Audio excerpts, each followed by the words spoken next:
Hello Japan! Sir Ning Japan News Truly, may YouTube channel. Tara, samahan niyo po ko. Mamasyal po tayo at ikot ko po kayo dito sa game center. Dito sa mall ng lugar namin. Tara, pakita ko po sa inyo ang iba't ibang mga game center na katulad ng Youpo Culture. Tara, pasok na po tayo sa loob.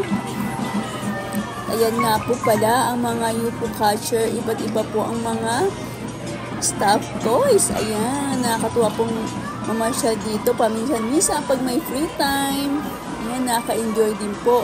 Hindi lang po sa mga bata, sa mga katulad ko rin ng mga lola, mama, at mga ate dyan. Paminsan-minsan naman po, stress out dito, mamasyal.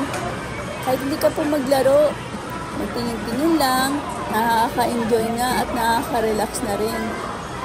Yun nga lang, minsan maraming tao, pero okay lang din po. Minsan lang din naman. Ayan, nagikit po ng mga stop toys dito. Ayan, may kurutsang stop toys pa. Ang cute. Na, sa mga wala pong budget na katulad ko, eh, hindi na po tayo maglaro. Sayang din naman. At makapagtipid na rin, lalo na po sa buhay Japan. Ayan. Ayan, yung mga pagkain pa ng mga Youpo Culture bukod sa mga stuffed toys, yung mga pagkain din at yung mga chocolate or biscuit. Ayan, paliklika natin. Ayan, ang dami pong mga stuffed toys. Ang cute. May violet pa. Ito nga po pala siguro Moon or Melody. Ayan.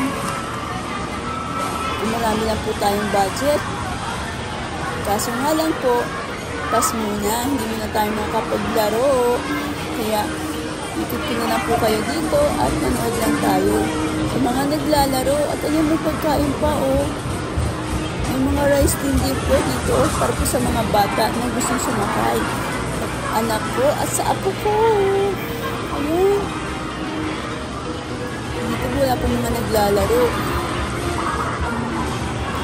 May pagkain din po or ice cream. Ayun po, ice cream din po yan, oh. Ibulo ka lang din po ng coins. Nakukuha mo na yung ice cream. Ayan, enjoy po muna tayo sa ating pamamasya dito sa loob ng game center.